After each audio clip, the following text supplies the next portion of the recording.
your source for everything paranormal. Para X. The views expressed and the opinions given by the individual host and their guests do not necessarily reflect those of Para X, its affiliates, or its sponsors.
Merry meet and blessed be, heed the words I call to thee.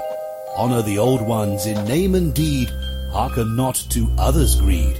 Pray to the moon when she is round, luck with you shall then abound. Respect the earth, the sky, the sea, as you will it, so mote it be. Welcome to Stirring the Cauldron on the Para X Radio Network. And now, here's your host, Marla Brooks.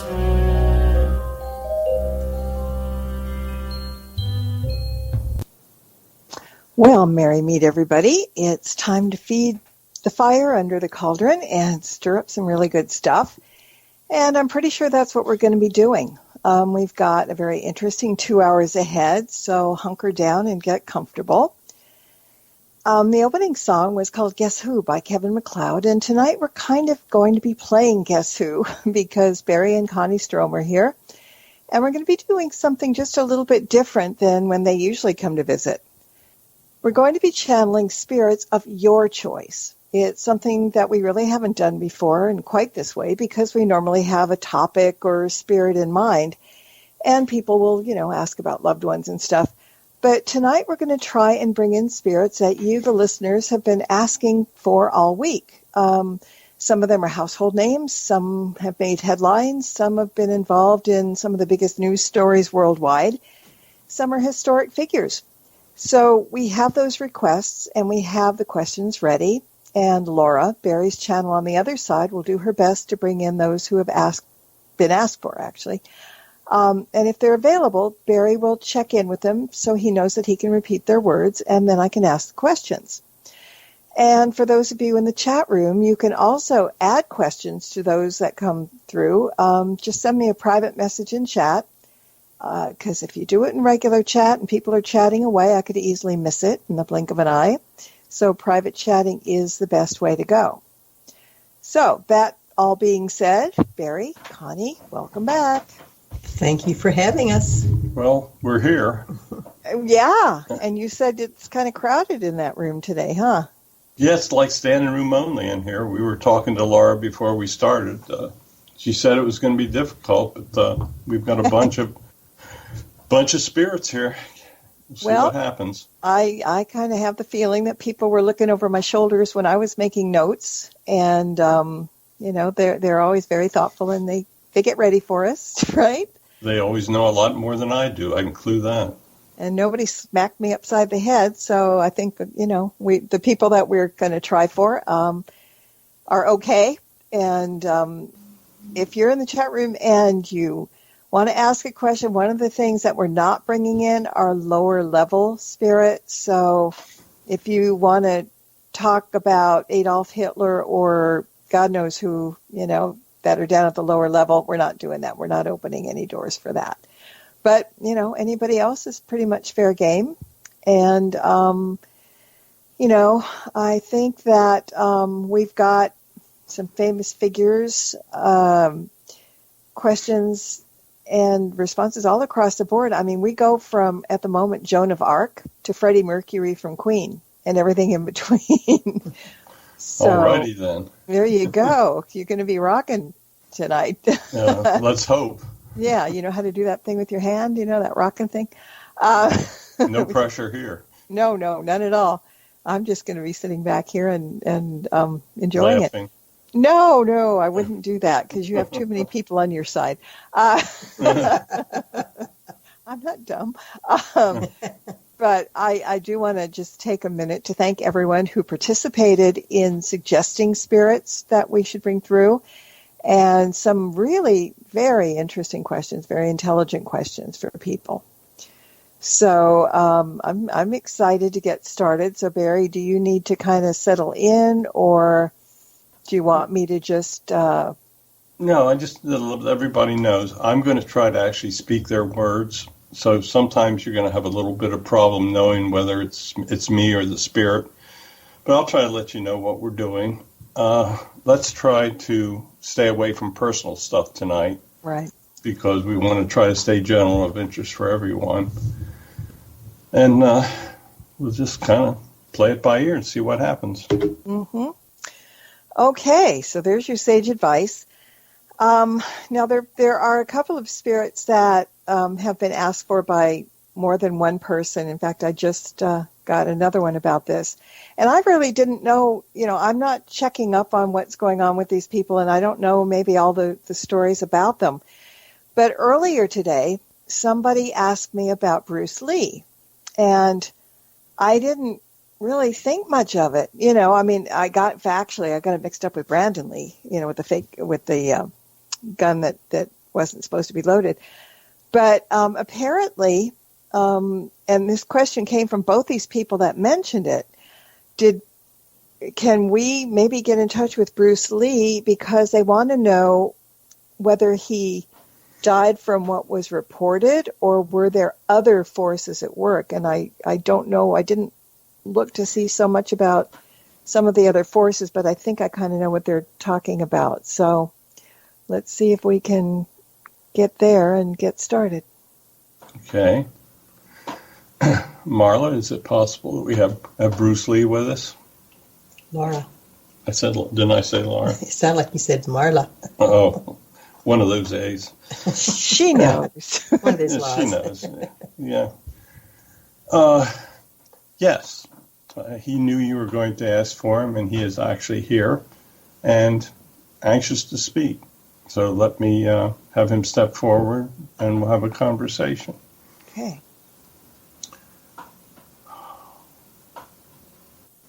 Good evening. I'm actually quite happy to be able to speak to the people again. And unfortunately, for those of you that are looking for a conspiracy, in the instance of my death, there really is none. That everything took place pretty much as has been reported. Okay, because I know there was a lot of written stuff. I mean, I got a really good earful this afternoon about the theory, and at the time I mentioned that people always want to jump for conspiracy theory when sometimes it isn't. So that kind of validates what I was thinking. Yeah, he's saying, yes, after I got over here, I heard many of the theories that were made up concerning my death. But I want to assure you that really everything just took place like was reported. There was nobody out there trying to plot my death, and it just took place. Yeah, because what I had heard, and this was new to me, that he was murdered because he was giving away martial arts secrets, things that should not have been exposed to general people. And whoever was in charge of that kind of thing, that was one of the theories. So, in case people don't know, because I didn't know until I was listening today. But I'm, even though it might have been a little bit premature, I'm happy that it was a natural death, natural passing. You're saying yes, it was actually my time, and when it is your time, you will come home. Mm-hmm. Oh, Hitman in chat said the Chinese death touch. That must have been it. See, I'm so out of the loop sometimes. I just really don't know. Patty wants to know if he is with his son. Yes, my family, we are together over here, just the same as any other family gets together when they come home. Brandon is here. He's not with us tonight, but I see him quite often over here. Mm-hmm. I guess because, we're talking about martial arts and things, and there's been a great deal of things happening in that field, and especially, I guess it's considered martial arts, those cage matches where, oh God, I forgot what they're called. But anyway, that it's pretty much no holds barred, and they beat the heck out of everybody. What does he think about that kind of things? Does he think that might be a martial art or just something barbaric? No, be aware that cage fighting is a combination of mixed martial arts. Mm-hmm. It may be judo, kempo, kickboxing, but even though it is quite violent, but there are rules. I mean, they do wear gloves, but it has served a purpose in introducing many, many young children to the martial arts. And we have seen that since cage fighting has started, that many of the young have attempted to get lessons in the arts. It is very good because they will learn self-discipline. And in the age that you are now living in, as you know, there are many troubles with the young, and anything like martial arts that gives them discipline and teaches respect for others is very important. Mm-hmm. And it probably is good because of the times that we're in, that people do learn how to protect themselves to some degree. Yes, unfortunately. Yes, it is very important that people know how to protect themselves. Yeah. Especially young women in your current environment. Mm-hmm. Yeah, it's a tough time we're living in. I think a lot of people that are over on the other side are kind of glad they're not. I mean, not glad that they're on the other side, but not having to deal with some of the issues that we have to deal with now. So, all right. Well, thank you so much for that answer. Very much appreciated. Okay. Thank you very much, Mr. Lee. We enjoyed having you. Thank you for coming through for us tonight. Thank you very much for having me. I was quite honored. Okay. All right. I want to go way back in history because I have quite a few questions about this woman, Joan of Arc. And I think you've spoken to her before, yes? No, never spoke to her. No? Oh, okay. No, it's first for us. Okay, good. Well, let's hope she's available. Laura, is the soul that was Joan of Arc available for us? Yes, she is here. Just keep in mind that she has lived lives since that time as Joan. And that interesting because that's one of the questions. That is one of the questions. So, yeah. Okay, well, the first question is, who were you actually communicating with when you spoke of hearing voices, which started when you were 13, if I'm not mistaken, and the first of those voices were spoken to you from your father's garden and was accompanied by a blinding white light. So who actually were you speaking with? Good evening. I'm also quite honored to be here with you tonight. I want you to know that I did have psychic abilities, and I had the ability to hear voices, much as Barry is hearing my voice and repeating my words tonight. When I spoke, I would often speak to who I at the time, I did not really know who I was speaking with. But once I returned home, I realized that it was in most instances, it was my guides. But I also found out that I have been sent back multiple times to provide leadership at the commands of our Lord. I think there were times, indeed, that our Lord did come through to me and speak. But I had many of the same psychic abilities that Barry has. It's interesting because like I said, one of the questions was, and it's kind of a double-sided one, will you reincarnate again? And if you have reincarnated before, what was that like? I have lived a couple lifetimes since I served our Lord as Joan. Keep in mind that we do not always reincarnate on special missions, as you and Connie have been sent back to do in this lifetime. I returned during your First World War and actually served as a nurse for the British Army. I died of disease shortly after the war and returned home. I will certainly return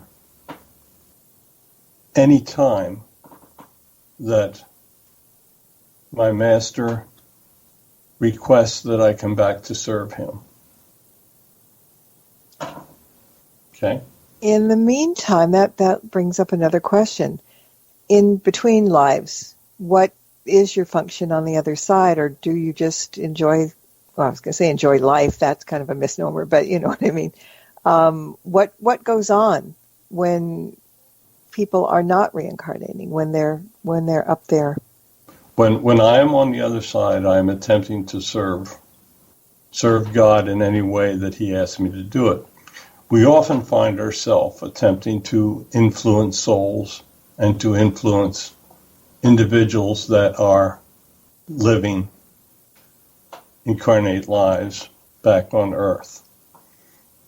Keep in mind that we do not only just watch over souls on Earth, but we watch over intelligent beings on many other planets in our galaxy. But when I'm on the other side, I am working with the other Holy Spirits, and we share the responsibilities of trying to influence others as positively as we can. So that's almost like doing guardian angel, guardian spirit work. That is correct. We work as master guides in certain situations where God feels that we have to get involved. And it would be to the benefit of the evolution of that particular species for us to get involved. Mm-hmm. Okay. Well, I don't think there's any other questions from chat, so thank you very much.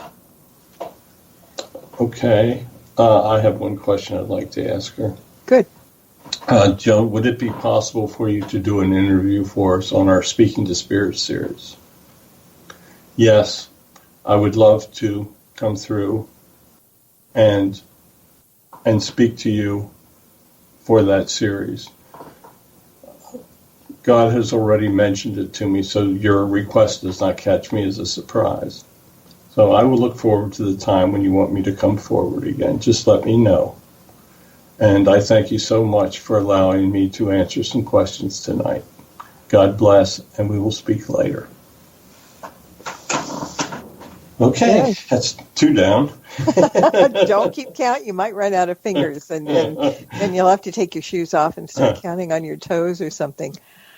One quick question, and this person might bring others to ask more, but Freddie Mercury of Queen. We have a really interesting question to ask, and I think a lot of people have seen the movie lately, Bohemian Rhapsody, so there may be some comments for him too about that. Well, I'm flying totally blind here because I don't even know who he is. Well, good. That's how much I know about music. All right, half the time I'm out of the loop too, so not a big deal, but let's see if he's available. Okay, who are we asking for? Freddie Mercury. Freddie Mercury. As requested, I am here. What is your question? All right. Someone would like to know if you like the direction that Queen is going in now, touring with Adam Lambert and without the bassist, I can't pronounce that word, John Deacon. I'm not overly pleased with what's taking place, but it is better for them to perform than for them not to perform. So there are many instances where I watch the shows that they put on, and they are really quite good. But I wish that all were still together to perform together, but that is not going to take place. Yeah, and it's one of those things that even if they weren't performing now, Queen would never be forgotten. You would never be forgotten because, what an impact on the music industry that was. But it is nice, I think, for people to be able to see them live. And let's say if you had to pick someone other than Adam Lambert to be the lead singer, would you have had a different choice? No, actually, I think he's a good choice. He is probably as talented as anybody that came forward for the position, that was considered for the position. Yeah, he is rather edgy, and very good voice. Yeah. What did you think of the movie that just came out? I just saw it recently, and I enjoyed it, and a lot of people have as well. Did you like the way it was presented and the way you were presented? Yes. I thought that I should have had a bigger part in the movie, but I guess that's what anyone would say in my position. But yeah, I think that it was a fair representation of our career. Mm-hmm. And I think the actor, whose name escapes me at the moment, did a really good job. And at the end, how wonderful to do real clips of you. So, in essence, you were in the movie. Yes, I did especially enjoy that part. Thank you. Yeah, they picked good ones. Picked good ones. And I learned it was a very good kind of biographical thing. I learned things that I didn't know, and the music, of course, was wonderful. So, all right. I don't think anybody in chat room has a question, so we'll let you go, but thank you very much. Thank you for having me, and I appreciate that people are still speaking about me and talking my name. It is an honor. It is an honor to be remembered. So thank you and good night. Good night. All right. Now I've got, hang on, chat room's getting really crowded, which is good. And so speak up, guys, for, don't hesitate. Now I got this question, and I'm just going to read it to you. Would you consider, it says, if it's not too late to suggest, or if you consider him lower level, is it possible to reach out to Heath Ledger, the actor, find out if there is there's a conspiracy to his death due to him doing Illuminati stuff in the Imaginarium of Dr. Parnas. I can't pronounce that one either. Parnas, the movie. I don't think that Heath Ledger would be considered lower level. I mean, he was an actor. No, I'm here. I'm willing to speak. Okay. Did you ever think of yourself as lower level? Maybe it's the parts. No, we are not held responsible for parts that we played in life. Mm-hmm. Keep in mind that even if we were looked on adversely by God, it would be considered a forgivable sin. It is how you live your life that's important. I tried to live a moderately good life, and I have suffered no penalties since I'm back home. So was there a conspiracy attached to your death? Was it not suicide? Was it not accidental overdose? Was it something to do with the Illuminati? No, the Illuminati had nothing to do with it. Unfortunately, I ruined my life through becoming addicted to drugs. There was no one involved, like many others that joined me over here. We abused drugs and paid the price. I do wish that I had done some things differently. I tried not to hurt anyone else, and it did take, when my time to be judged over here, my addiction was the biggest thing that was held against me in that lifetime. Are people that die by their own hand, not necessarily maybe accidentally, but in general suicide, is there a punishment attached to that? If I had committed suicide, there would have been a punishment. Unfortunately, it was an accident. I did not intend to pass over at the time that I did. Suicide is never in a life plan. Suicide is always penalized when you come over here. The net effect of the act of suicide is that you have destroyed your life plan. When all of us come in to a human life, there are lessons that we have to learn, and there are emotions to be felt, and quite often there is suffering that we have to suffer in order to understand the extent of what the soul has to learn.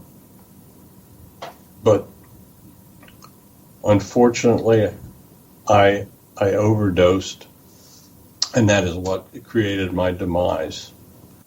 It did come.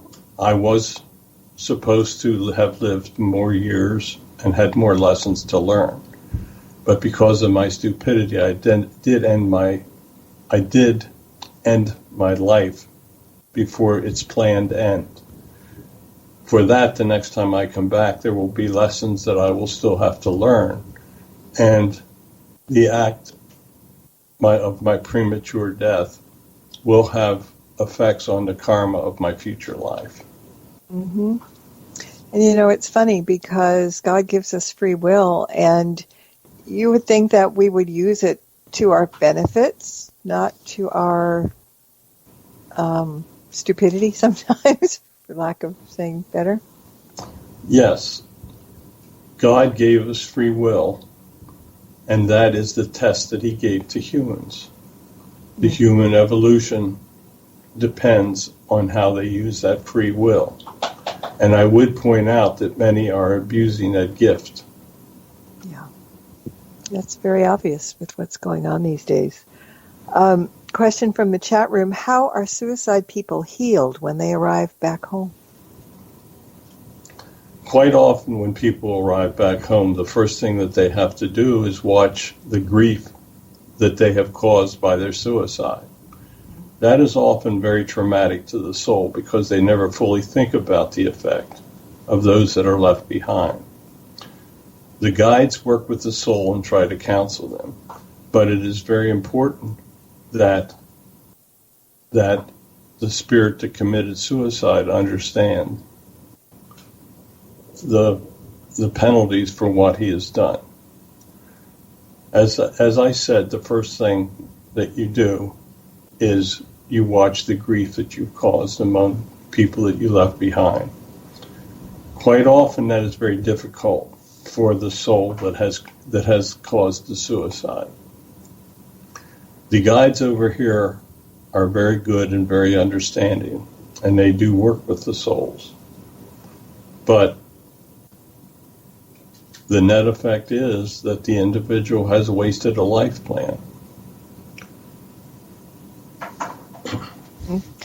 And when you're just saying that about it being very hard for the soul to watch the grief that they've left behind, what popped into my head was, is the soul even more soulful than when it's in the human body?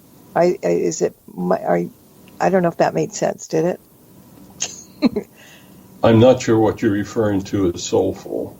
But we feels are more. Feels more. more. Once we arrive on the other side, we are much more aware of everything that is taking place around us. Mm-hmm. We do not feel the intense emotion that you feel as a human. Okay.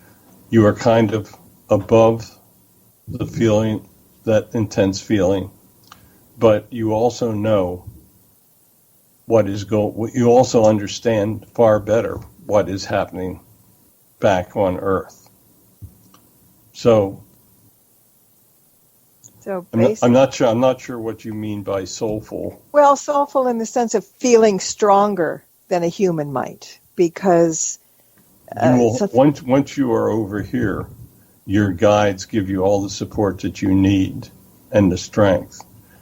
Many souls disregard the help that they are offered, just as souls disregard the guidance that they are given when they are on Earth. But the help is available should the soul want to heal and move ahead so that it can get on with its next reincarnation. Okay.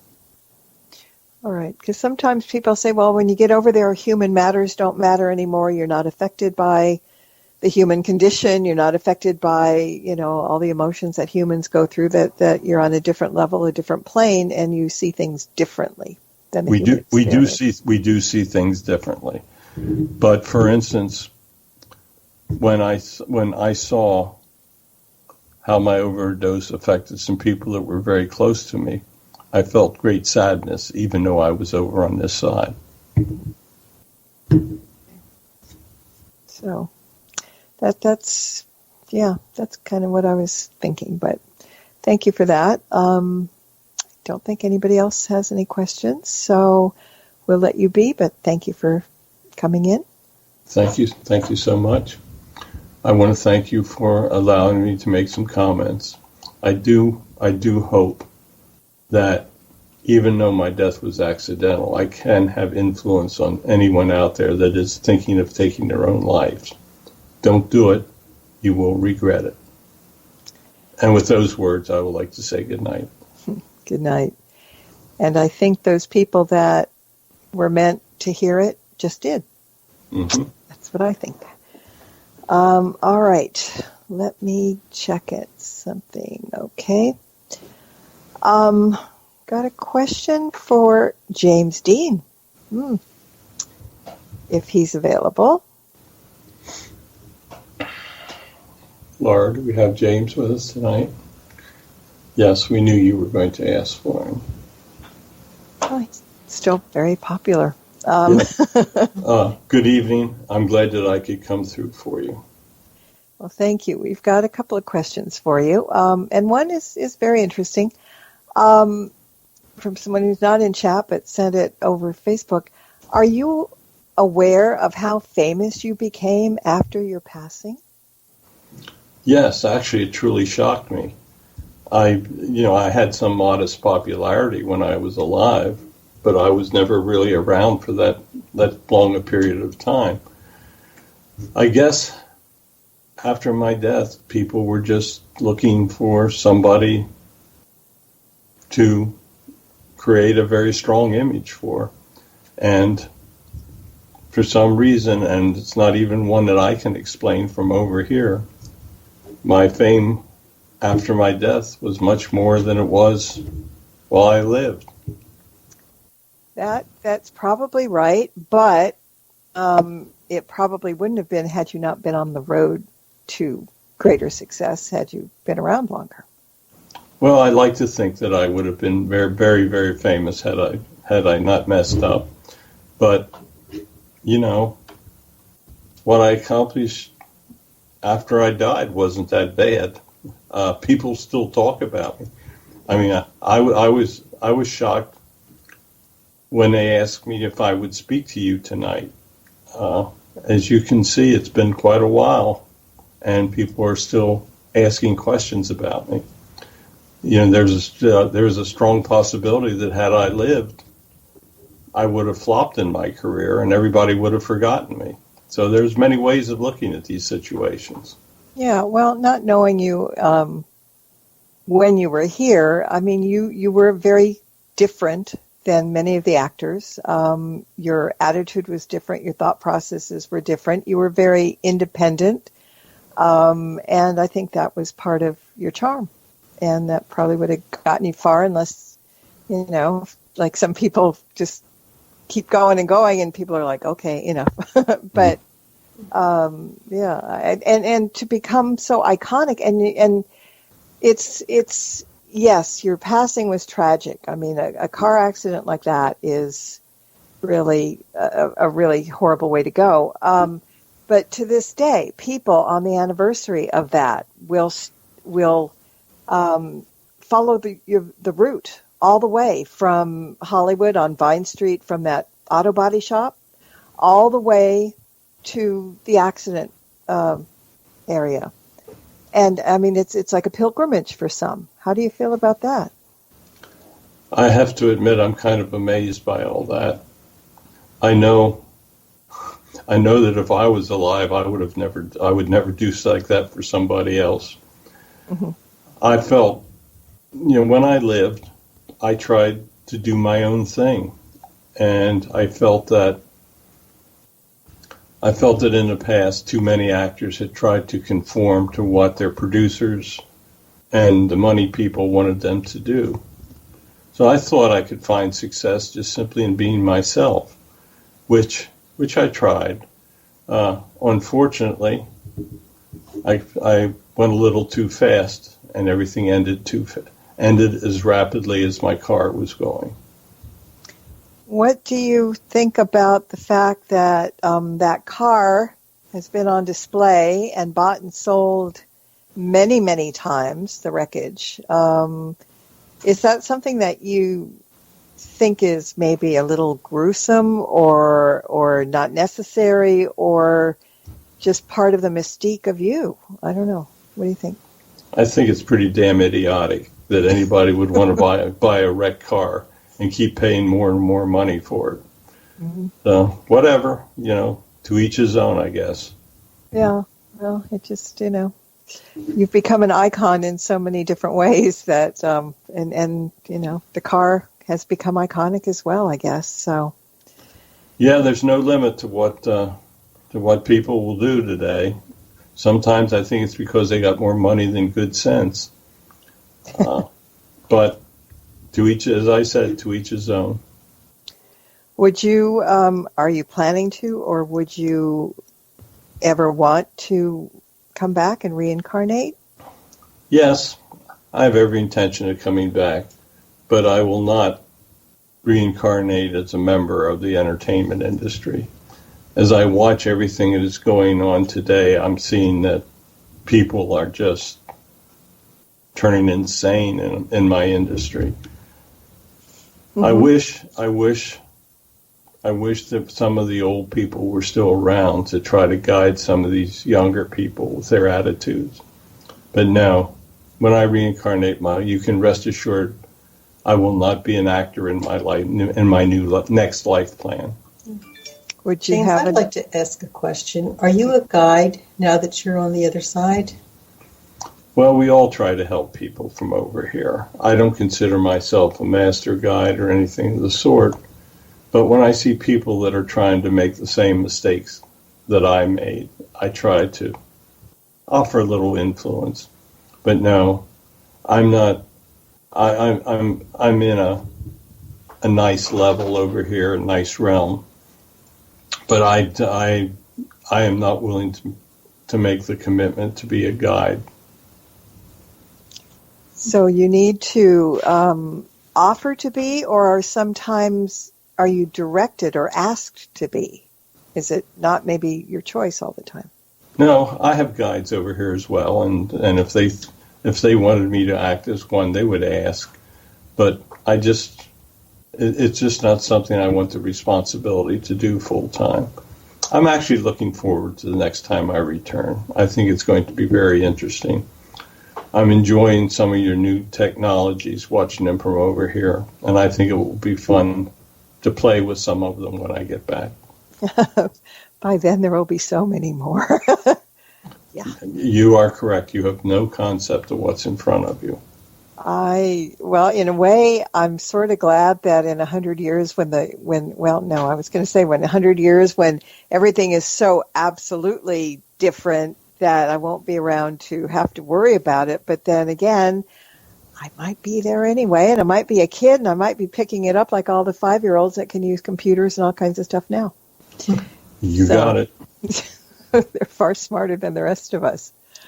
All right. Well, thank you. I mean, and the other thing that just popped into my head, and I don't know if I'm supposed to ask you about this or not, but up at the Griffith Observatory, you know, there's a big monument out there in front of the place regarding you and the movie. Did you know about that? Oh, I know about it now. I'm not sure I deserve to have monuments built after me, but it's always nice to go see things like that. You know, it had to do with the movie, and you know that's where some of the shooting took place up at the observatory, and so yeah, I mean, I think it's kind of wonderful that all these years later, the movie, you are very iconic still. Well, I thank you for saying that, but as I said, I really wasn't in movies that long. There were many that were famous for longer periods. I do thank those people that still watch the few movies that I made and still think that I was something special. I want to thank all of them. But to all the teenage girls, you were very special. I was one of your fans. You were big when I was in junior high school. Oh. Well, I didn't realize that. Oh, it's time to spill the beans, yes. Connie, I think you're giving away your age. Hey, it is what it is. Well, I thank you for the nice comment. I watch what you and Barry are doing, and I feel that what you do is much more important than what I did in a few movies. Hopefully you will become, many more people will listen to the words that you bring to others as well in the future. That's our goal. Thank you. You are quite welcome. You know what? What's really good about this is that we have questions, specific questions. Boy, I couldn't say specific. But we're also finding out a little bit more about life on the other side. According to each person that we've talked to, things have come up about it. And I think that's the thing. People are constantly wondering about that. And it may very well be, and maybe we should ask in general, is the life on the other side experience different for every soul that's there? That I don't know who we could ask, but it. Laura's going to answer that for you. Okay, thank you. Every soul has an experience that is different from the other. Keep in mind that each soul still has free will when you're over here with us, and also keep in mind that there is no evil on this side. So you are allowed to use that free will over here. If you want to travel to a spot, you can do that. If you want to visit your family back on earth, you can do that as well.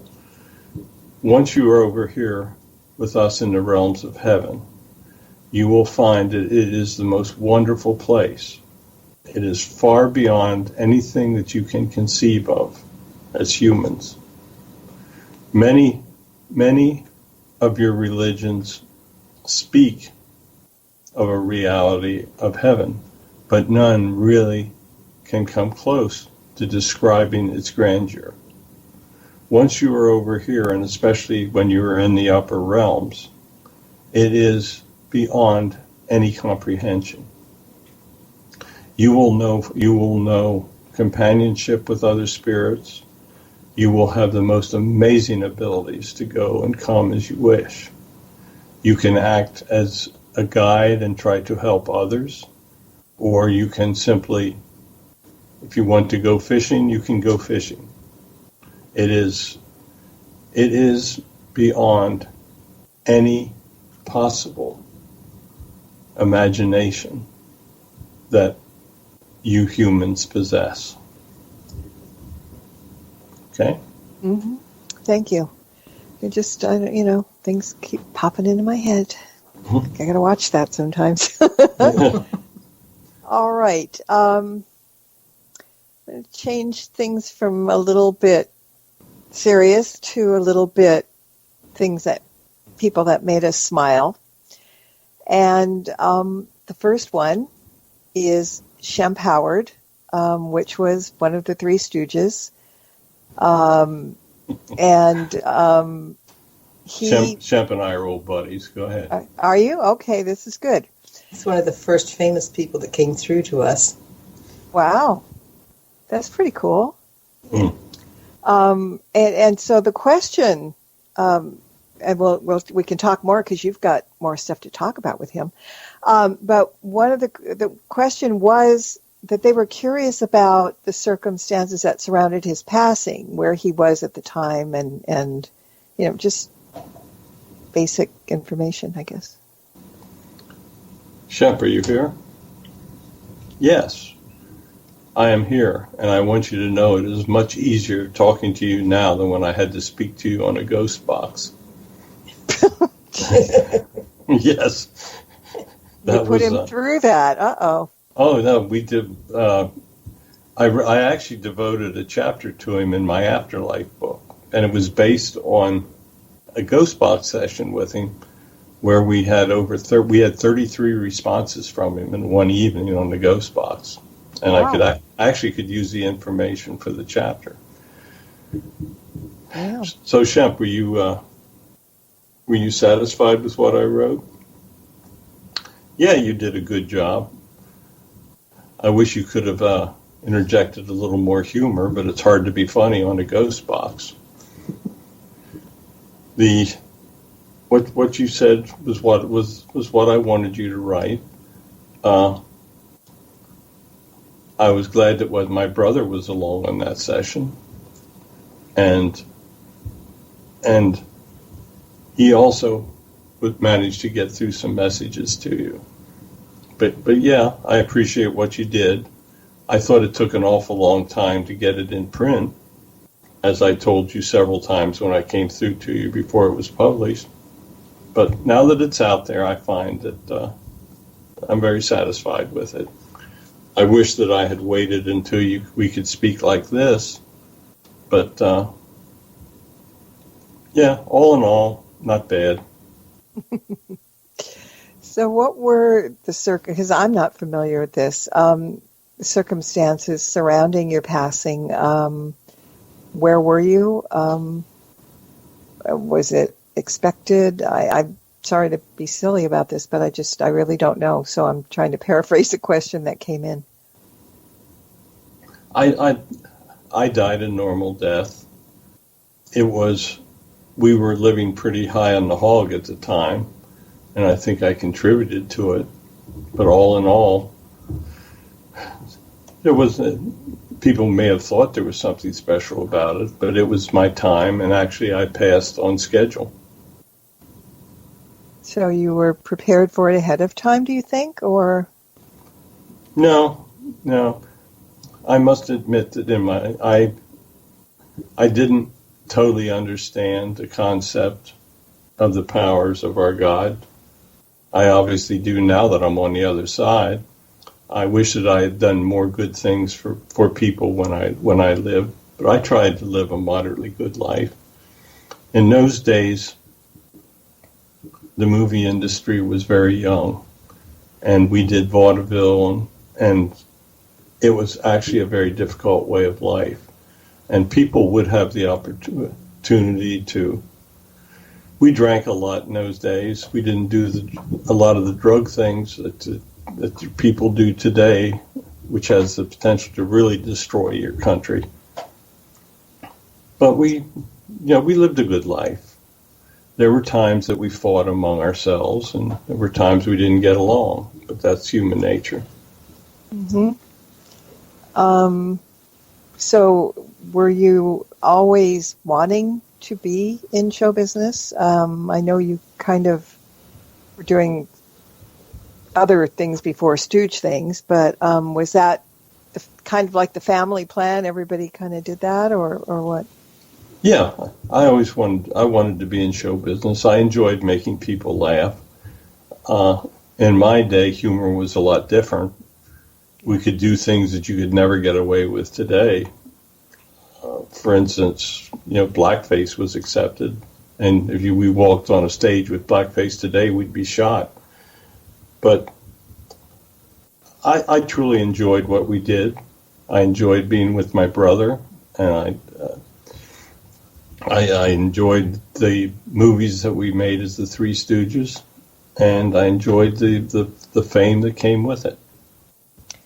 When your brother, Jerome Curly, passed, did you think that you would end up filling in and being a Stooge? It seemed like the natural thing to do at the time. I really was caught off guard when he passed, and I wanted to fulfill what they had started. So it was a very difficult time. Mm-hmm. Yeah, I think the original Three Stooges, and then when you came in, I mean that is probably considered the originals. And I mean Joe DeRita and I forget his name, the other one, were good, but I think people will always remember the four of you as the originals, and not Joe Besser. Thank you, somebody in the chat room. So that you'll always be remembered as the originals and the best, I think. Well, thank you for that. We tried to do our best to bring humor to the country. It was a very difficult time for the country then as well. There were a lot of problems. There were a lot of very poor people. And at least we thought if we could make them laugh a little bit, that we were doing our bit. Mm-hmm. What makes me very happy is the fact that we are actually still remembered. Yes, in spades. All the time. If I would make a joke about what you just said, but I better not. In spades. Yes, there we go. I get it. I'm not as dumb as I look. But, and yeah. he's still got a sense of humor too. Well, I would hope so. Uh-huh. I mean, we take our DNA with us from life to life, and I think it's important to keep that sense of humor. So, yeah. Well, I'm glad, and it's your passing wasn't premature, and as you said, it was your time. But I hope it was comfortable and not traumatic. And like I said, I don't know whether it was in a hospital, which is sometimes not the best place, but I hope for everybody that where they pass and when they pass is a very comfortable transition. Yeah, I wasn't truly ready to go, but once I got over here, I realized that it wasn't my time. And now that I'm here, I'm really, really enjoying it. Where else can I come back and still crack jokes over the radio? I mean, Very true. Yes, I enjoy watching the modern the modern comedians today. I don't think they're too damn funny at times, and I think they're far too political. We tried to just make people laugh. That was our focus. Mm-hmm. Today, there's always got to be side stories to everything. But we did our best, and we enjoyed ourselves, and I'm very happy to be able to speak again today. Well, I'm glad you came through, and I didn't know that you had talked to Barry previously, but that's very, very cool. Very, very cool. We have several people listening in the chat room who are big Stooge fans, and I'm sure they're glad to have heard from you. Yeah, well, thank you for asking for me. I'm still available to do a little humor. You just might not like it. Go for it. I challenge you. Yes. Well, let's just say that things are very, very different. If I came on a stage today and did what we did, they would be throwing stones at me. And then I would have had to throw the stones back, and then all hell would have broken loose. So anyway, with that, it's probably time for me to leave. I don't want to get too raunchy here. Well, yeah, and instead of throwing stones, we'll throw pies. How's that? Pies work. I especially like apple. There you go. All right, I'll remember that. I will. All right, well, thank you so very much. Well, thank you for having me. All right, Barry, I think, not like that yuck, yuck, yuck in the chat room. I think I'm really going to give you a little bit of a respite because there's plenty more to come. But so you did say that there were a lot of people that you had talked to, earlier, that when I mentioned a couple of people, and I did not mention Shemp to you, by the way. I mentioned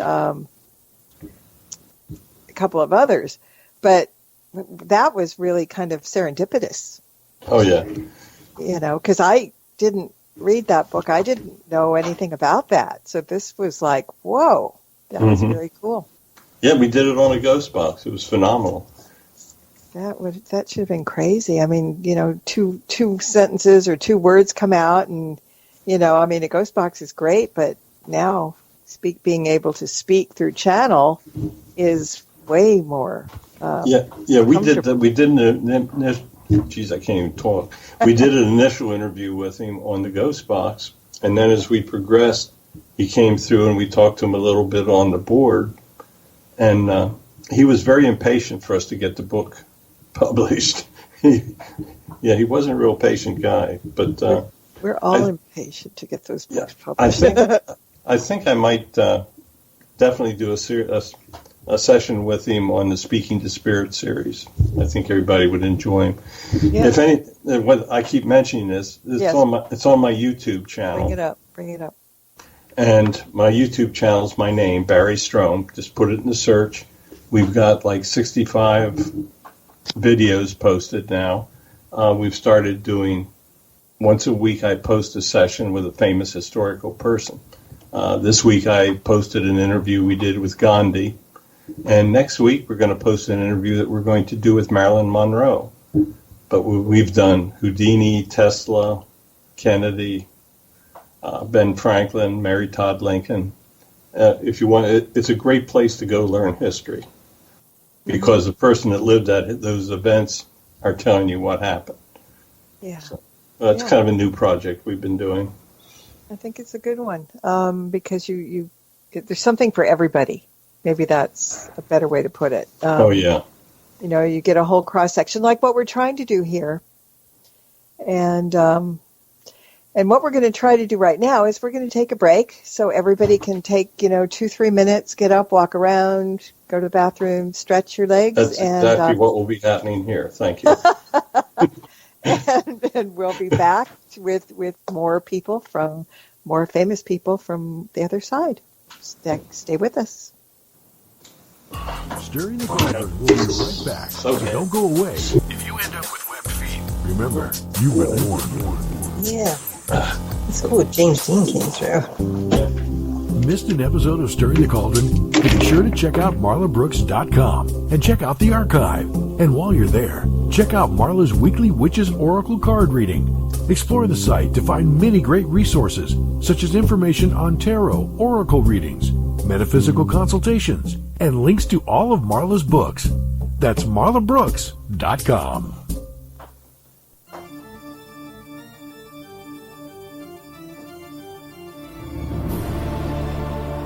Almost 2 decades, Midnight Syndicate has composed the soundtrack to your darkest nightmares. The imaginations of fans worldwide have been fueled by its gothic, horror, and fantasy symphonic albums. A staple of the haunted house and amusement park industry, for many, the music of Midnight Syndicate is the music of Halloween. Now, Midnight Syndicate will bring your nightmares to life in a spectacle of sound from beyond the grave.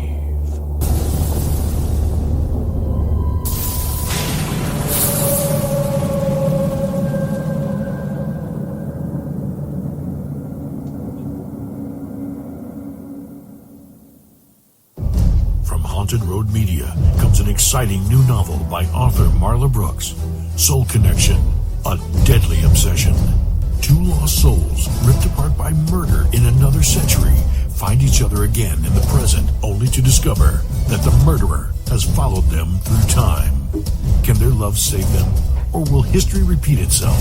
Find out in this captivating new novel by Marla Brooks, Soul Connection, a deadly obsession. Available now on Amazon.com and at BarnesandNoble.com.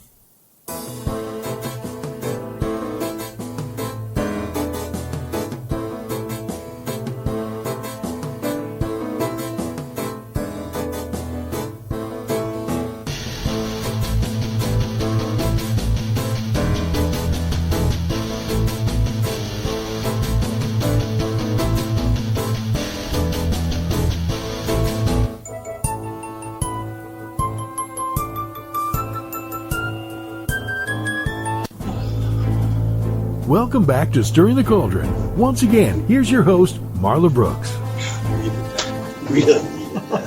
God, I was hoping she'd take a break. You know I would. Pee in my bowl.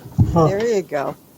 All right, we are back, and we've got Barry Strohm, Connie Strohm. We are talking to some people on the other side that our listeners have requested, and a couple of them we threw in because we wanted to talk to somebody, which is a very good thing. And so when we left off with Shemp Howard and keeping into the humor mode. I've got 2 people that we want to talk to. One maybe more tragic than the other, but I really kind of want to get them both in. So, Barry, if you can, and people are going to go, what? Yeah. I would like to see if Laura could bring in Groucho Marx. Okay, we'll give it a shot.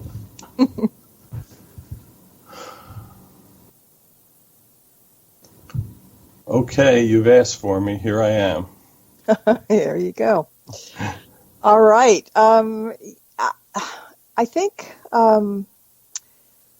my main question right this second is how has humor changed over the years? And do you think, given the state of our world, that comedy is needed much more now than ever before? Comedy is always needed. It's the only thing that keeps people's heads on straight.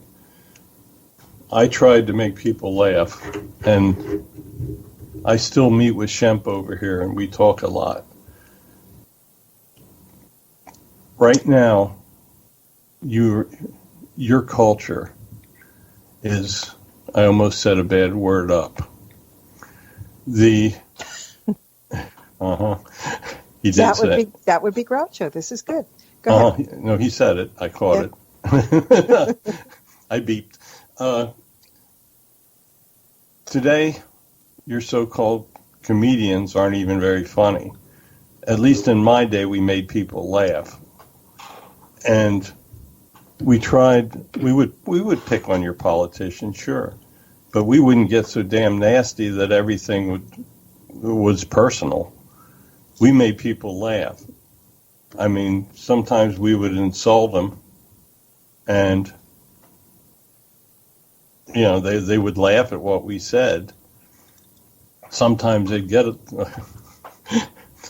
sometimes they'd get a little peed off. I bleeped that one too, but at least we were funny. That was the big difference. Sadly, very few comedians can say that today. Well, there are some funny comedians out there, and we do watch, and sometimes we actually go and listen to their shows, but they are few and far between. I would like to see some of our old-fashioned style humor come back, so that the people could understand what real humor really is. You have very few examples of it today. Well, that's the thing. I interviewed Jerry Seinfeld years ago when he was first starting. And the one thing that came up was the fact that the comedians, even back then, had blue humor instead of thoughtful, intelligent humor. And I think that still kind of sticks, that you as an very intelligent person, people maybe, that humor went over certain people's heads because they didn't quite grasp it. But the ones that did thought it was brilliant, me included.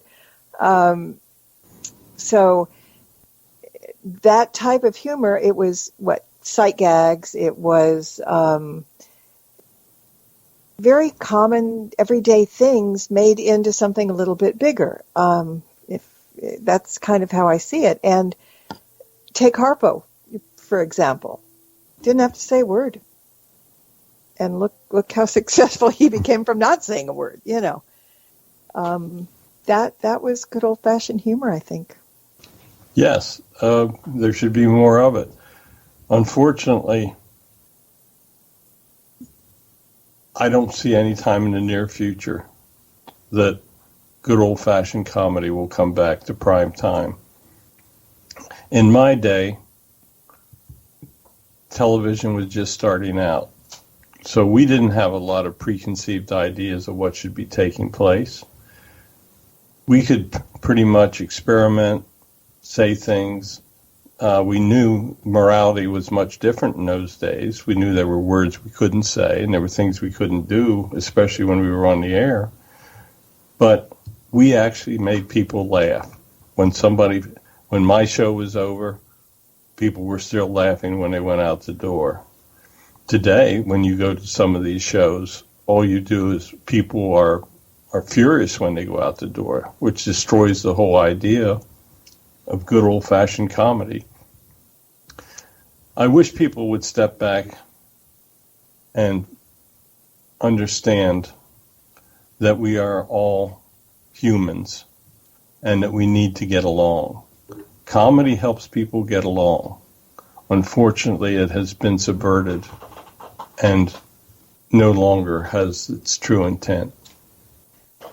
Well, one thing that is very questionable. I mean, not questionable, but the name Groucho. Okay, so you're supposed to be a grouch. And I know you were very serious, not always, slapping people, and I mean, not slapping people, but I mean, verbally slapping people. But did it, because that was your image, you were the wise guy, you were the smart one, you were the ringleader at times, was it difficult when you did You Bet Your Life? Did it get old after a while for you to kind of, I don't even know the right word, you weren't putting down the guests, you were teasing the guests, and sometimes they got it and sometimes they didn't, but when you did the Marx Brothers movies, you had to be that character. When you did the TV show, you also did to a certain point, but was there any point that you wanted to show more of your normal side on the air as opposed to the Groucho side? Well, maybe my normal side wasn't as funny. So my job was to make people laugh, and I would do whatever I needed to make them laugh. Yeah, I know that sometimes I irritated my guests, but once I got them on the air, there wasn't too much they could say about it. I had them where I wanted them. I enjoyed my life. I did things that I felt were very beneficial to others. I tried to shine some light on the stupidity of what other people did at times. You were good at that. Yeah, I always enjoyed that part of it too. But, you know, I looking back, I wouldn't change much. I enjoyed myself. I lived a good life, made a lot of people laugh through the years, and that's not bad, you know. And you're still doing it. Marx Brothers movies are out there all the time. You Bet Your Life reruns are all still there. I mean... Yeah, it's amazing. People still put up with my crap. I mean, it makes me want to go out and buy a DeSoto, because that's... I wouldn't do anything that stupid. Well, you know, back there, sponsors, what are you going to do? But, yeah, I mean, it's still out there, and people are still enjoying it, and that's not a bad legacy. No, actually, I'm proud of my legacy. Maybe I could have accomplished more, but, you know, if I would have lived today, I would probably be able to afford to buy a bunch of DeSotos. But it was what it was. We had a good life. And yeah, you did very well, all of you. And if you see Harpo on the other side, give him my regards. Harpo says honk honk. Thank you. I had a really, and I don't know if the listeners know this or not, maybe some do, but I was writing for magazines for a long time, and there was one magazine that they wanted me to do a story on Harpo, and I did. And I met with his son, Bill. And what a pleasure. What an absolute pleasure. I met him at his house, and I got to see the harp in the foyer. And, yeah, it was a really wonderful experience. So very, very good. Well, thank you for stopping in. And somebody in the chat room wants to know what the secret word is tonight. If I told you what the secret word was, it wouldn't be secret anymore. Okay. Thank you very much. So, I enjoyed it very much. Thank you so. And it would actually been very tough living today with all your damn smoking rules. I couldn't have had my cigars. There you go. So good night. Torture. Good night, and keep laughing. Thank you. All right, we're doing pretty good with people actually showing up. Oh, they had it all lined up. I told you this room was packed. Yeah, I know, and it's like I always feel people are reaching over my shoulders anyway, but Well, they are. That's why you feel it. I know, yeah, and they're welcome. I wasn't elbowing anybody out of the way. That they all came to you, but they were taking a sneak peek at me. All right, I'm going to get a little bit more serious now. One more comic. Somebody wants to know about Robin Williams, how he's doing, and do you think he'll come through?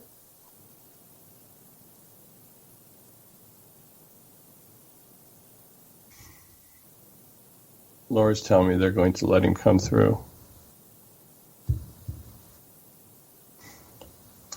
Good evening. I am a little embarrassed, but I am here tonight. I don't think there's any reason to be embarrassed. You're in good company.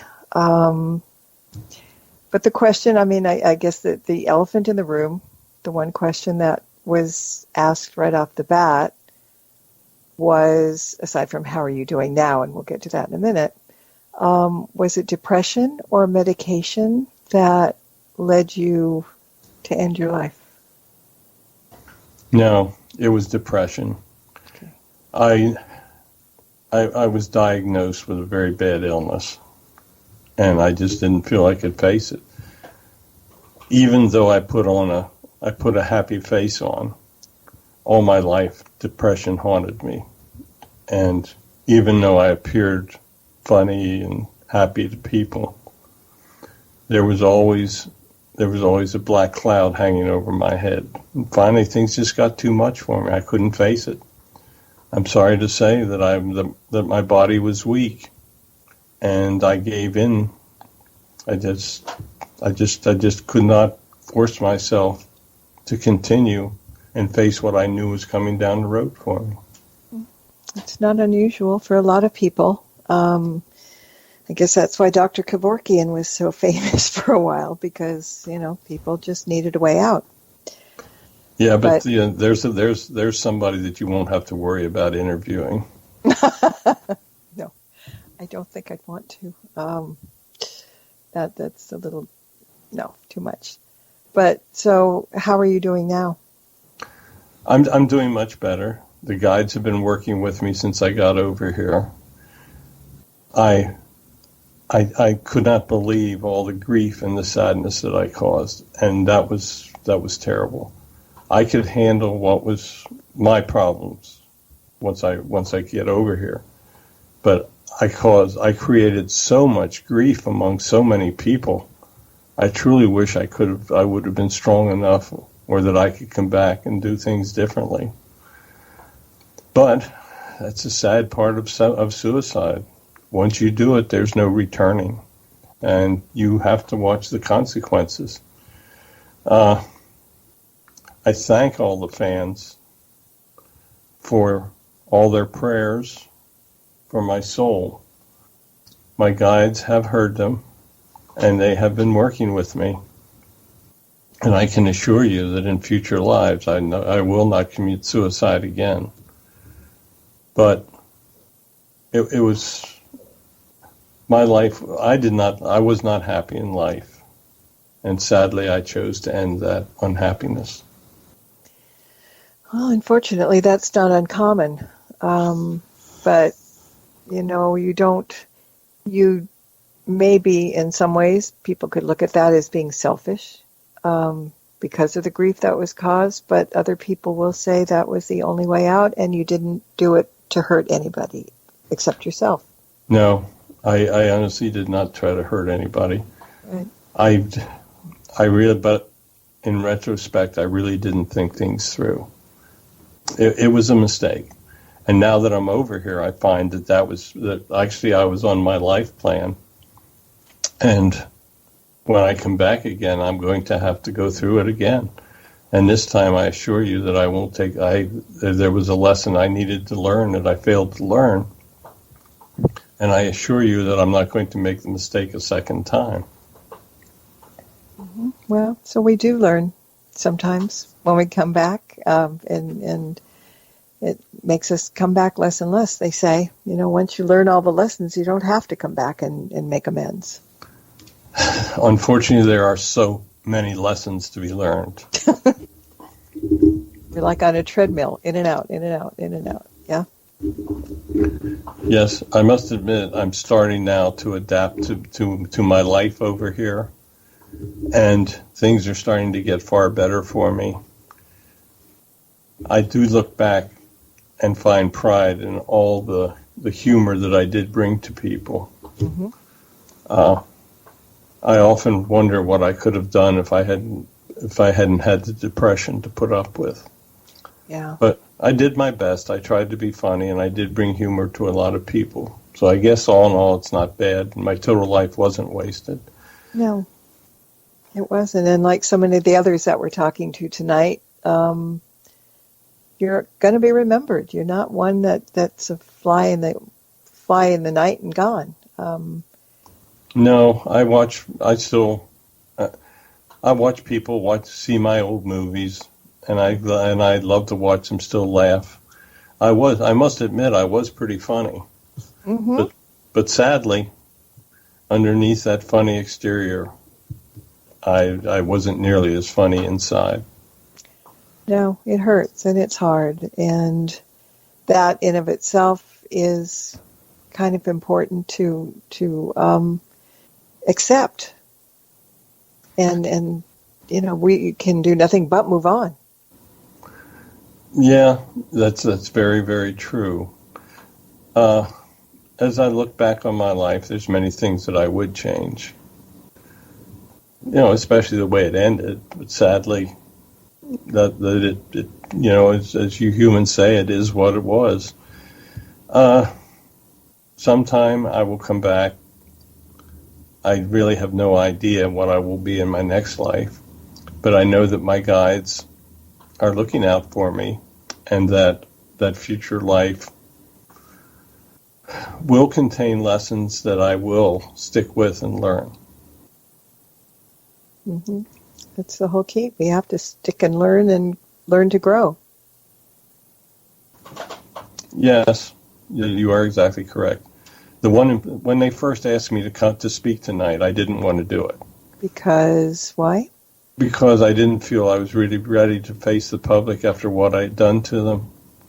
But the one thing that I want everybody to understand is the futility of suicide. Trust me, you are far better off to face your demons on earth than to try to face them up here. Even though the demons are much different, you are so much aware of what is going on and what you have done to others.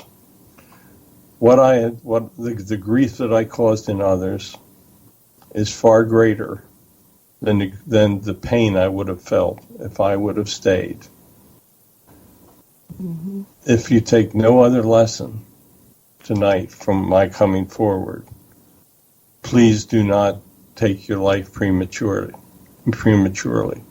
Understand that your life plan, even though it seems terrible to you at the time, is what you came in with, and that is what you have to go out with. Do not mess up your life plans. Mm-hmm. That's very good advice. I mean, we live and learn, and we'll make mistakes, but just listening to people that know might help a few people. So that's very important. When it comes to suicide, you're speaking to one in the know. Mm-hmm. Oh, yeah. Well, I appreciate you passing on those words of wisdom and having the courage to face everybody. And didn't hurt. Everybody, it was an easy thing, wasn't it? Yes, I want to thank you for not holding what I did against me. Mm-mm. I have enough problems with what I did. But I want to thank everybody for being very pleasant with me. And I actually am glad that I did this, and I know in the future that I can help others as well. Mm-hmm. Absolutely. So thank you so much. We really appreciate it. You are quite welcome, and thank you for asking me. Good night.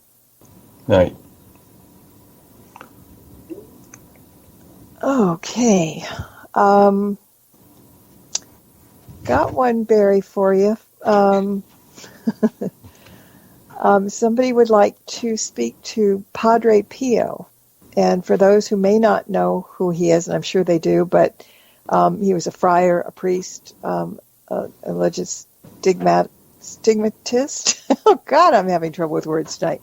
And a mystic. And now he's venerated as a saint in the Catholic Church. Is he available? Yes, he is here. And, I didn't realize that he passed so recently. For some reason, I thought it was way longer. I don't know why I think that, but I do. There is one question that has come up for him, and that is, how does one go about forgiveness? Forgiveness is one of the most difficult things that the human has to face. If you have hatred in your heart, it is impossible to forgive. To forgive is divine. As you are learning from the messages that Barry and Connie have brought to you, love for others is the most important teaching that our Lord spoke when he walked the earth. If you give love unto others, it will be returned to you. Without that love in your heart, forgiveness is impossible. So start by truly not hating anyone or another person. If you can drive hatred from your heart, you will find it will be replaced by love, and forgiveness becomes much more possible. And that's the kind of the crux of it, is that when someone has really done you wrong and hurt you very badly, it's hard to overlook that. It's hard to get rid of that emotion of hate or anger or whatever. Some people do it well, others don't do it as well, but I guess you're right, that is the thing, to just drop that hate. I mean, hate is a nasty word. Hate is an ugly word.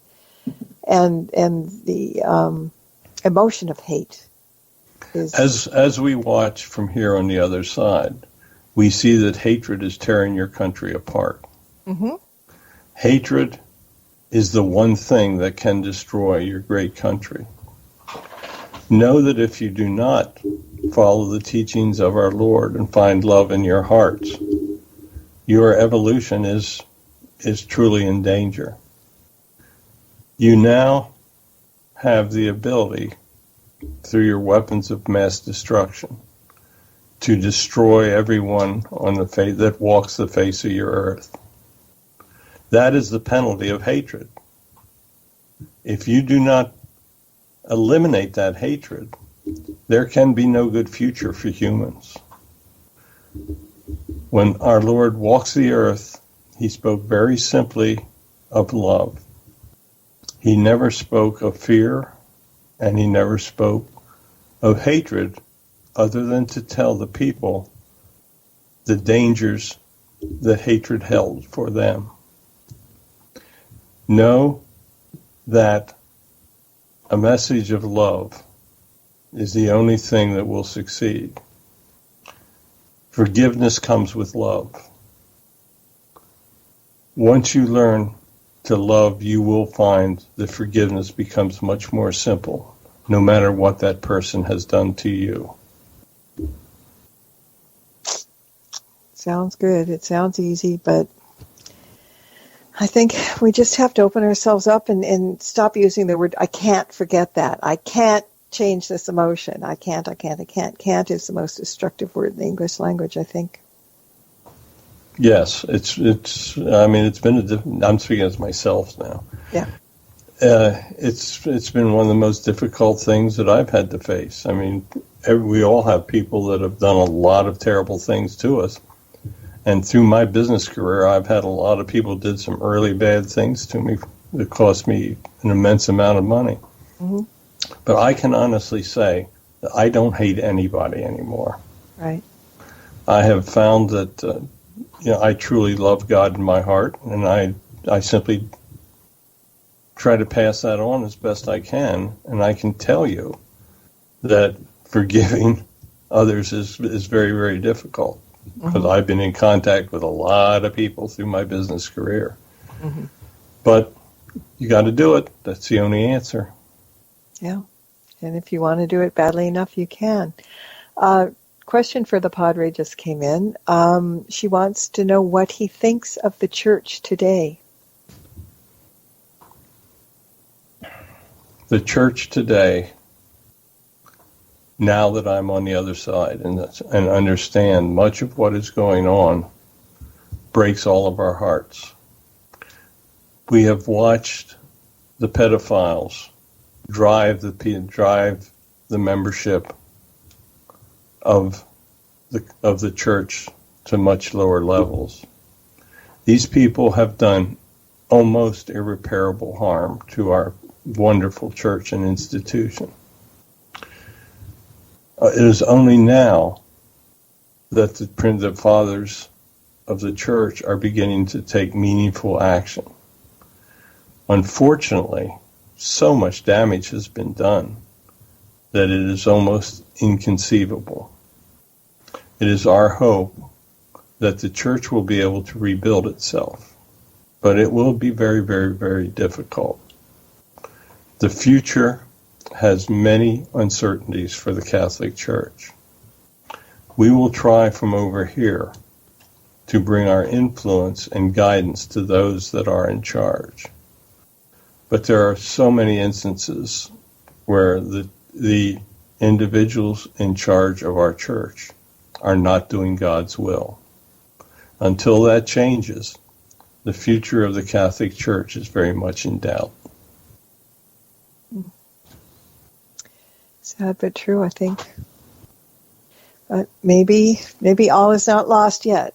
Perhaps things will change and get better. That's what we're praying for. Mm-hmm.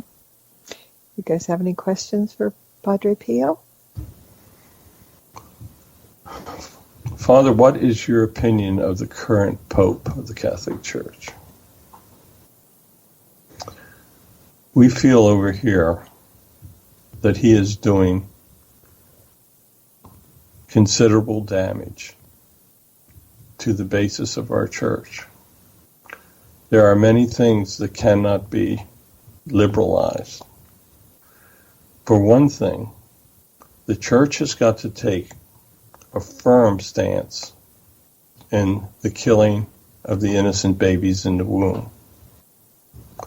We are finding now that many members of our church are looking at abortion as something that can be accepted.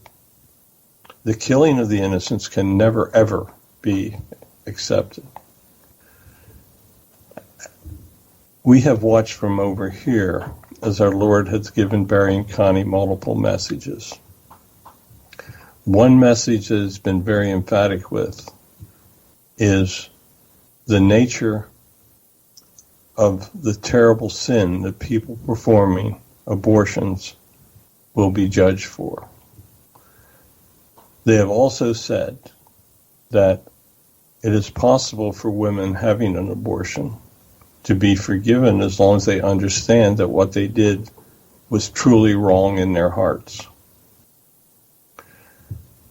The Pope has got to speak loudly and strongly towards leading the members of the church back to the true teachings of our Lord. Many of the teachings have been distorted and are not clearly understood even by the highest members of the church.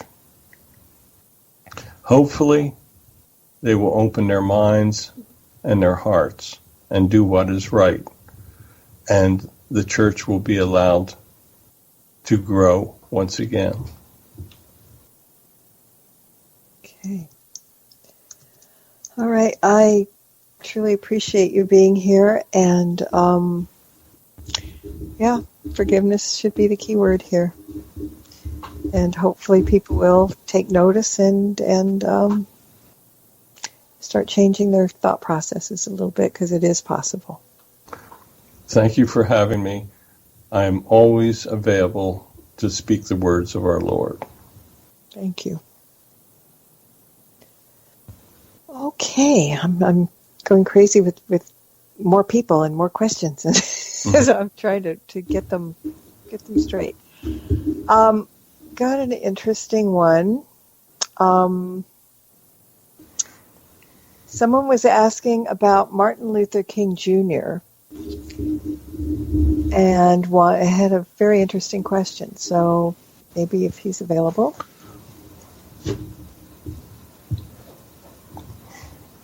I am with you. He's here. All right. This person wants to know your opinion of racial division and hatred today after your lifetime of fighting for civil rights. I feel that racial hatred is growing. When I led the movement for racial equality, I spoke of nonviolence and demonstrations. Today, we are seeing people that would rather use violence to attempt to further their own agendas in what they are referring to as racial equality. I feel that our movement gained an immense amount of positive actions towards the normalization of race relations. Today, we are seeing race being used as a political weapon. There are many good people that are being accused of being racist, and there are many people that claim not to be racist that are among the greatest racists that are speaking today. The hatred that is being generated today has got to stop. We are watching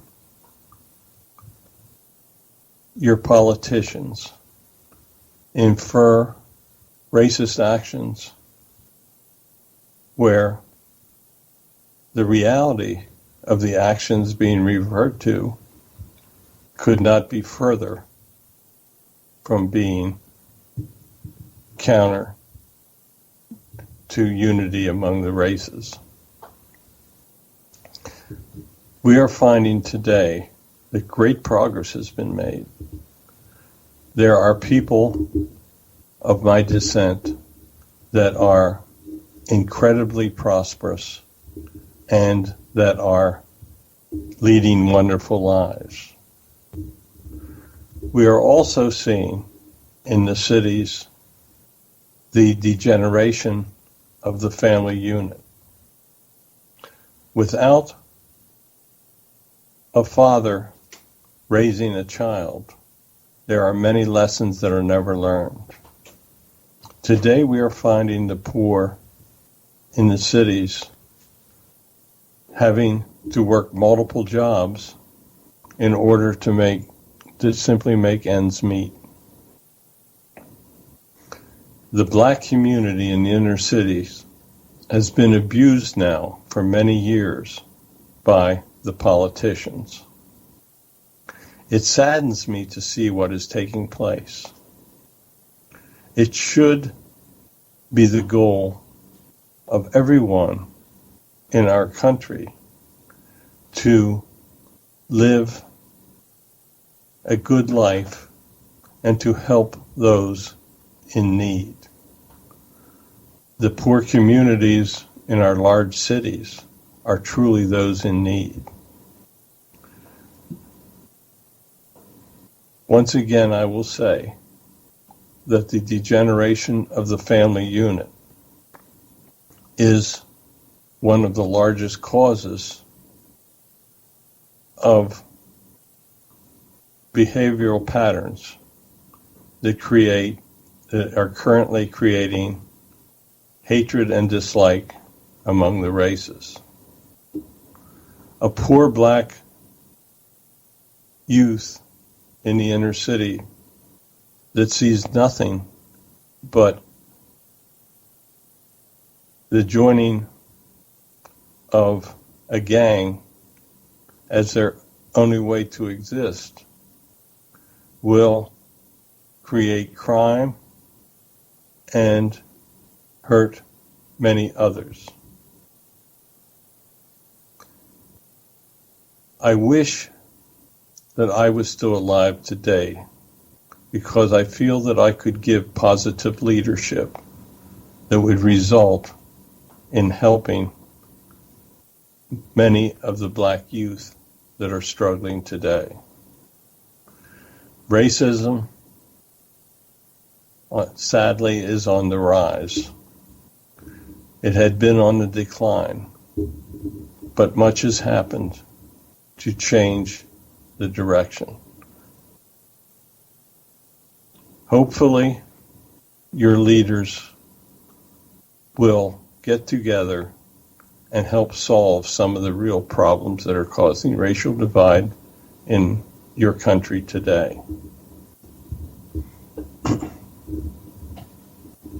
Yeah, it's tough, and it's not, it's every race is having problems. I mean, racial division is not black and white anymore. It's gray, it's brown, it's, whatever. And it's a scary thing. But thank you for that information. Really appreciate it. I wish that I could be present.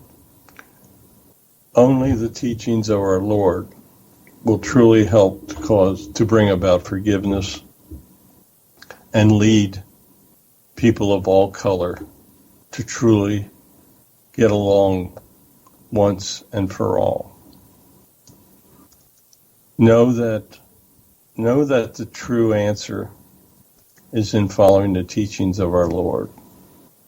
Once that takes place, and more people come to understand that, your racial relations will once again continue to improve. All we can do is work on it and hope. And that's it. That's a key word, hope. So we hope that things can change, and hopefully they will. So thank you very much. Thank you for asking me to come through. I hope that my words will be listened to and that all can work together. So remember, once your soul comes over here, there is no longer any color. And hopefully there will be a time that all souls will be equal on earth as well. Mm-hmm. That's our hope, and it could be. It could. All right. Thank you. Thank you for letting me speak. Anytime. All right. We were talking about politicians, and this is funny to me in a way, but it's going to test this person's sense of humor on the other side, I think. But somebody said they had a question for John F. Kennedy. Oh, okay. And I know you've spoken to him before, but when I asked him what the question was, I burst out laughing. But there's a backstory to it. So if he will come through, we will ask that question. Okay. I can hardly wait to hear what the question is going to be. After a build-up like that, I'm not sure I want to come through after all. Yeah, you do. It's because, I when I heard the question, I said, well, he's got to have a good sense of humor. And the person that asked the question said, yes, he did. So here's the thing. Here's a little backstory. This person that asked was 11 years old at the time that you were assassinated. But his mother was telling stories for years that every time you were on television, this guy would run to the set and sit in front of you, taking in every word. And he never did that. He didn't even watch his cartoons that hard. So, he's thinking that there was some kind of an interesting connection there, but so magnetic and so mesmerizing, apparently. So he said the question that has always run in his mind was, and he said it kind of tongue-in-cheek, and he says, well, I've always wanted to know, why in the heck did you have to go and have yourself assassinated on my birthday? Yeah. So, yeah, because he's, and I think still that he still likes and respects the ex-president, President Kennedy. He said it just every time it's his birthday, he has to think about him getting a year older now and that loss. And, so it was like two negatives for the birthday. So He's saying, I'm very sorry. If I had it over to do again, I would delay the trip a day. If you had to do it over again, you'd probably delay that trip forever, and maybe it wouldn't happen. But yeah, I had to pass that on because, when he said it, I was like, oh, no, that's like not good. I mean, for a minute I thought, oh, that's blasphemy. Don't even ask that. But then when he talked about the story of just being mesmerized, every time, you're on TV, I said, okay, well, probably has a good sense of humor. So, and if not, we'll find out, right? No, he's got a great sense of humor. As a matter of fact, about a month ago, I posted a full interview with him on our Speaking to Spirits on YouTube, and in my conspiracy book, I have a whole chapter dedicated to the assassination and the channeling information that he gave us for it. I've kind of got a metaphysical question in regards to this, and it may not be one to answer easily, but since he's on the other side, he may know why. Okay? And I don't know if you think I'm thinking. No, he's here. No, I know. I don't know if you know what I'm going after, but it's just an honest question. The Kennedy family, they always talk about the curse. And generation after generation after generation, horrible things have happened. Most recently, Bobby Kennedy's granddaughter committed suicide. His granddaughter. Is there such a thing as a family being cursed? Was everybody in that close-knit clan supposed to suffer so much on this earth by loss or death or God knows what? It is not a matter of curse, but a matter of karma. Whoa, that's heavy karma. My father was a very evil individual, and we have not seen him over here because he is in the lower level. But my father did many things that were wrong, and he harmed many people. And unfortunately, life plans reflect karma from evil done by others. So, sadly, there are many things have taken place in our family. But many of them have not been part of the karma as well. For instance, my son losing his life was not part of his life plan at that time. There were evil people that also wanted to see him dead as well. The fame of the Kennedys created multi-generational hatred towards our family. On top of that, what my brother Ted did brought a lot of animosity towards our family as well. While our family has tried to do good in many instances, there has also been many instances where we have fallen short. Sadly, things happen, and life plans are lived out. Karma is very, very real. That is something that everyone needs to understand. If you do bad things unto others, you will be repaid either here or when you return. And it is possible that that evilness can be carried through where the karma will be paid by other family members. So, yeah, because somebody in the chat was just talking a little while ago about the Kennedy curse as well, but the karma aspect of it does make sense. And, we travel in tribes, I believe, from life to life to life, so maybe everybody in that Kennedy family had the same karma to make up and brought back together.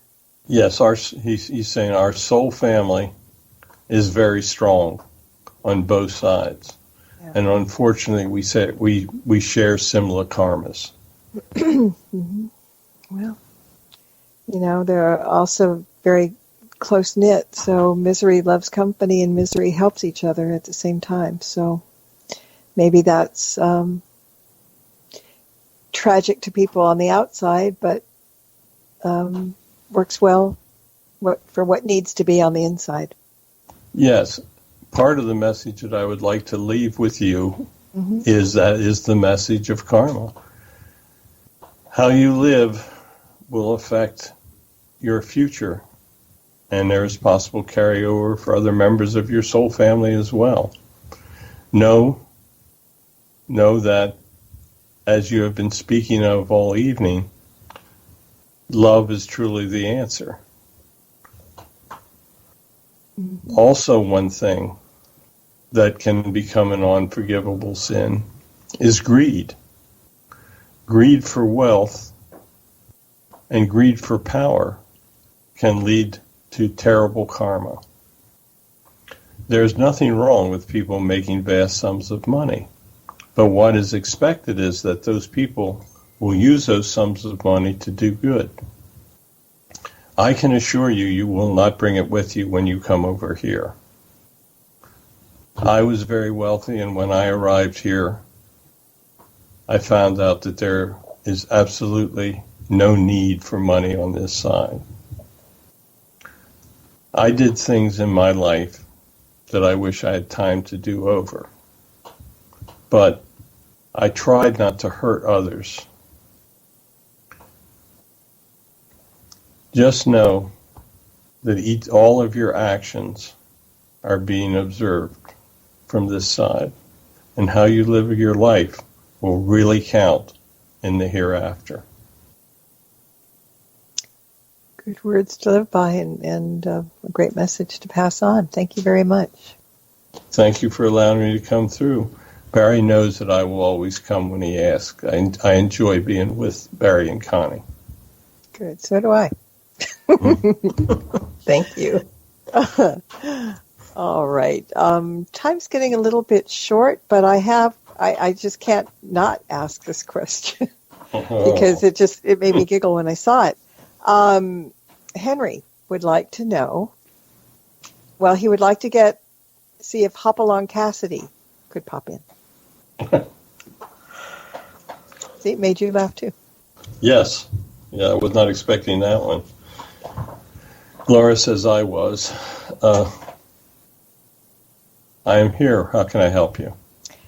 It's more of a message than a question. Henry, he said that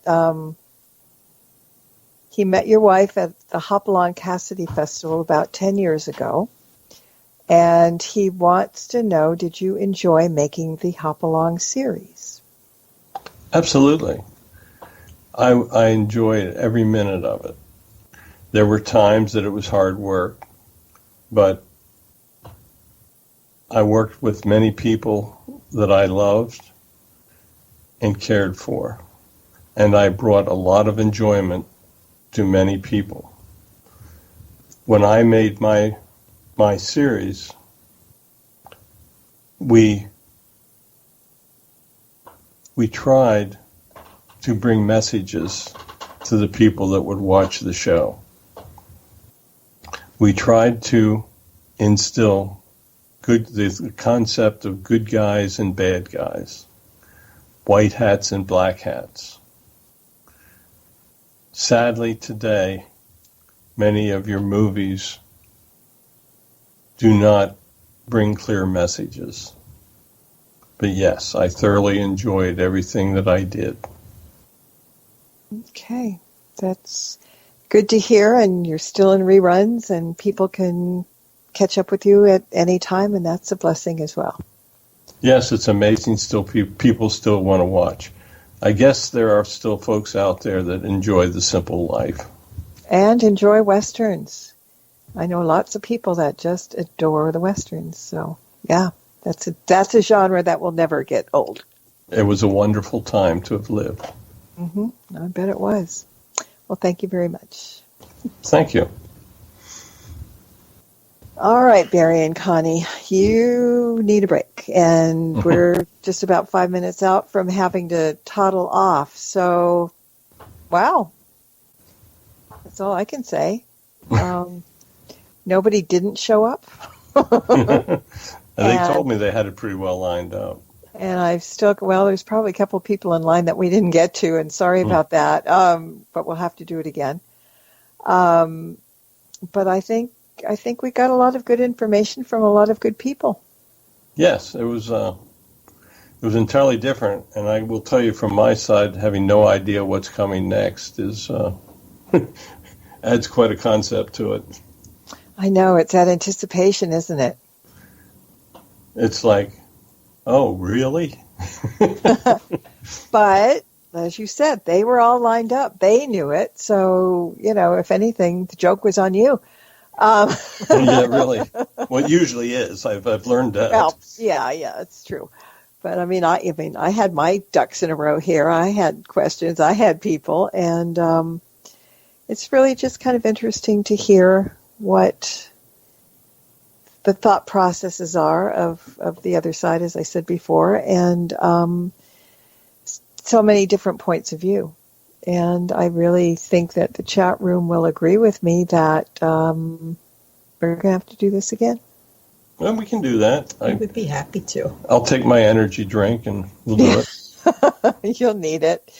But, 2 hours flew by and 1 hour wouldn't be enough. So, it's just one of those things. But there were mysteries to be solved that we didn't get to, but hopefully we will one of these days really soon. So tell everybody where they can find you and all that good stuff. Okay. The thing we're pushing right now is my latest book. It's called Spirit Speak, Channeling the Life of Jesus. Tells us the true story of the life of Jesus, not the one that has been made up. You can get it anywhere books are sold, Amazon, Barnes & Noble, or if you want an autographed copy, come to my website. It's spiritspredict.com or wordsofgodthenandnow.com. We have a very, very active Facebook group called Words of God Then and Now. Welcome any of you to come in and join that would like to continue hearing the messages of the holiest of spirits. We're doing the Speaking to Spirits series on YouTube as well, where we do an interview. Generally, they run 20 to 30 minutes with historical figures. I got some good ideas for people that we will be interviewing tonight, and we post a new interview once a week on Wednesdays. The latest interview that I just posted is with Mahatma Gandhi, the great Indian pacifist. He's got some great information in there, and very interesting interview. So with that's about all I know. That's about it. Got to start fanning yourself and taking it easy. And thank you both for being here. I really, really appreciate it. As always, it was a wonderful show. Thank you. Different, but wonderful. And see, you lived through it, Barry. This is always a good thing. Well, thank you so much for having us. Laura takes very good care of him. Yes, she does. Yes, she does. And thank you to Laura again. We can't forget Laura because she's a wonder. Yes. And thank you all for listening in again, for your questions, for your suggestions, and we'll do this again. And until next time, everybody, blessed be and merry meet again. Good night. Thank you for tuning into this episode of Stirring the Cauldron with Marla Brooks. Please join us again next week at the same time for another great guest and more cauldron stirring. Any rebroadcast or other use of this program without explicit permission is strictly prohibited. Copyright 2019. The Mysterioso March by Kevin MacLeod is licensed through Incompetech.com.